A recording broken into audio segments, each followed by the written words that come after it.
This is January 25th, 2025, and this is Rebel Rundown. I'm your host, Andrew Stroud.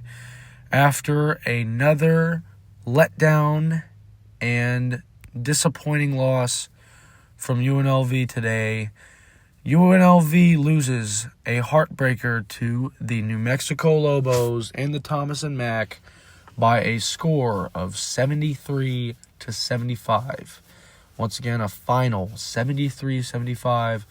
The Rebels fall 11-9 in conference, 5-4 in conference, 11-9 total. New Mexico is red hot. They are still the number one seed in the Mountain West. They're now 9-1 in conference and 17-4 overall. You know what's really crazy is that New Mexico still is not ranked in the top 25. I can't believe it.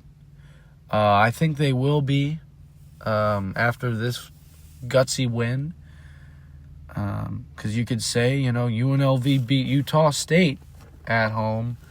New Mexico defeats them in the Thomas and Mack. But a lot of people will blame DJ Thomas for that missed free throw in the final seconds of the game, but you can't blame it entirely on DJ, even though this is the second straight game where it had to come down to a last-second shot from DJ. This time it's not a last-second shot, but it is in the last seconds of a game. It is the second free throw to tie the game up.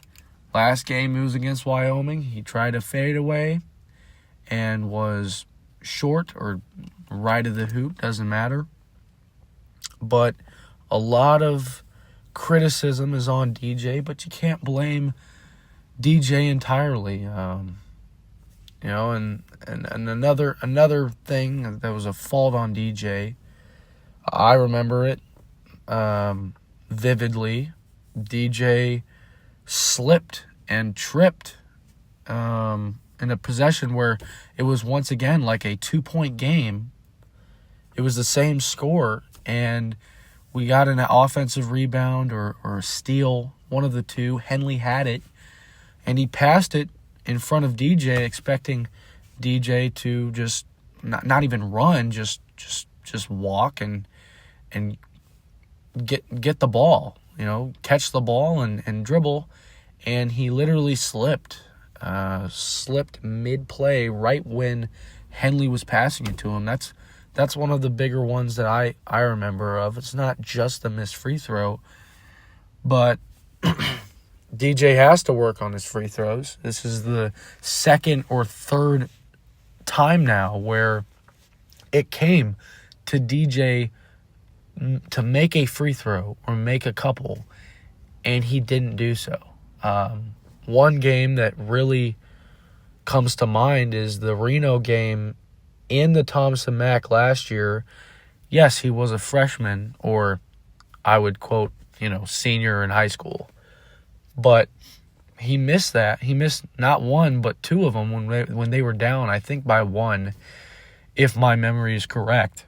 But things like that where, he was 8 of 9, I believe, from free throw, from the free throw line before those two free throws. He made the first one, so he was 9 of 10, and then missed the second one. And now I give credit to New Mexico and their staff. They called a timeout right when he made that first free throw. And, a lot of people could say that probably could have been the reason that he missed the second one. It's an ice. They do it with football all the time with kickers. They ice the kicker. They take a timeout right before he's about to shoot kick, in that case, a game winner. But anyways, it's another tough loss. I really thought when we beat Utah State and beat San Diego on the road, that UNLV really has a shot to be something special and not have to win in the Mountain West tournament to get into the NCAA tournament. And it looks like that is going to be the same exact thing, which is sad. I didn't expect them to lose against Wyoming by 2 points again. But that goes to show you cannot lose it against any other team in the Mountain West. Like, you can't just let go. You can't be lackadaisical. Any team in the Mountain West. I mean, you look at San Jose State. San Jose State, they're not the best in the Mountain West, but I mean, they let me just look here real quick. The Mountain West Conference. San Diego State is 2-6 in conference right now. But they beat New Mexico. They beat New Mexico by one single point, but that's how it is. And they barely lost to us. They didn't barely lose to us, but they made it a game. It was a 6-point win by us. But they beat New Mexico. And that goes to show, I mean, San Jose State, they're not the best team. They're actually 9th place in the conference. We dropped down to 6th. I mean, we were in position. I think we were tied for 3rd or even 2nd place. We were 5-2 in conference, losing 2 straight. Now we're 5-4. Gives Boise State the edge. They are the same record as us, but they beat us earlier in the season. It's insane. It's insane how this game can change, or this conference can change, just because so many teams they beat up each other. They do. Except for Air Force. Yeah, they're 0-9, okay? Fresno, they're 1-7, but really you can't let any other conference or any other team in this conference just treat you easy, or you can't treat them easy, because it's a tough conference. It really is. New Mexico's 9-1. They're first place. The last team I'd say is San Jose State, who they're 2-6, but they have a win against New Mexico, and that's a huge one. And it's Nevada. People were saying that Nevada would be a top 3 team in the Mountain West. They're 7th place. They are 7th right now in the Mountain West Conference. They're tied with Wyoming, who is also 3-5 in conference. Nevada has had a tough first part in their schedule. No one expected Utah State to be this good again. They're 8-1. Their only loss is to UNLV in conference. Once again, it just proves. It proves every game has to feel like a playoff game or a game in a tournament, like the Mountain West tournament. It's like an elimination game. You have to treat it like that. You just can't be lackadaisical. And yeah, you want to take away some positives, which honestly I'd say a good positive there is that your offense was not as bad as it was against Wyoming. Wyoming, regardless, Wyoming, that the game against them, that was probably the worst game of the season. However, you saw progress offensively. Okay? But Donovan Dent. Donovan Dent is definitely going to the NBA, I would say. He scored 34 points in 37 minutes. And that is basically the game when you look at it. The next biggest scorer was Nelly Jr. Joseph. He had 22.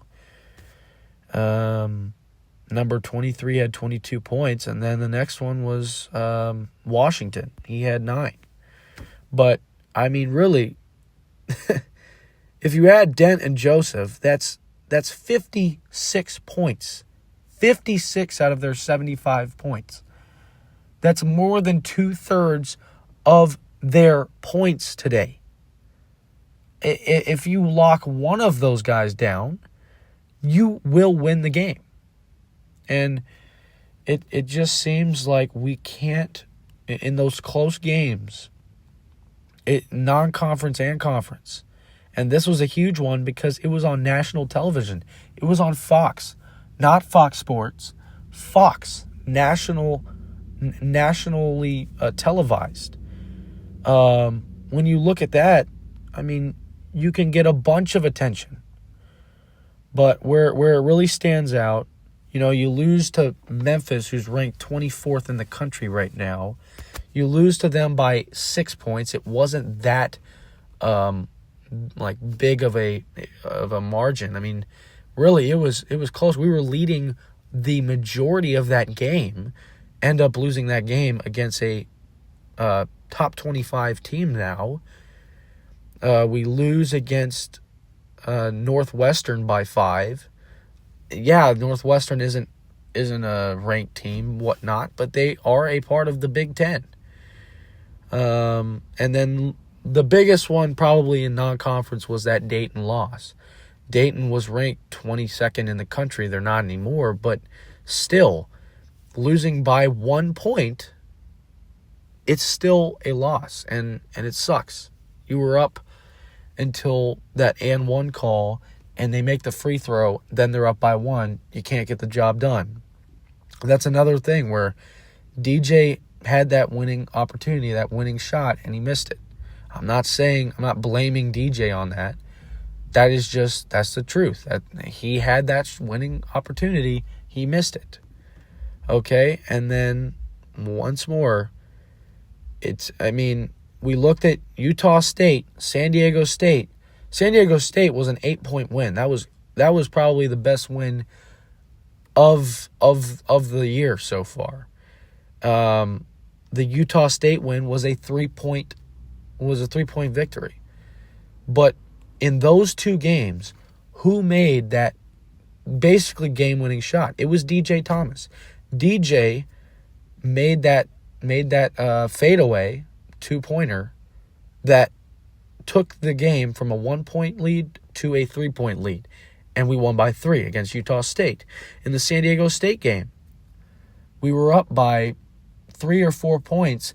DJ once again had that fadeaway opportunity, and he drilled it in a great crowd of San Diego State fans in San Diego. He still managed to put the ball in the bucket, and they managed to win by 8. Wyoming, you shouldn't blame DJ Thomas for that losing shot. We were down by around 10 points with 1 minute left. And yes, we only lost by 2, and we could have tied it to go in overtime or win it. We didn't go for the 3-pointer. We tried to tie it, and DJ, he missed it.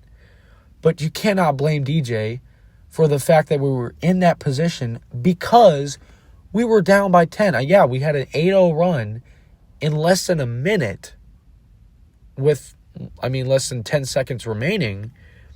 But still, it shouldn't have gone to that. It should not have even been remotely close.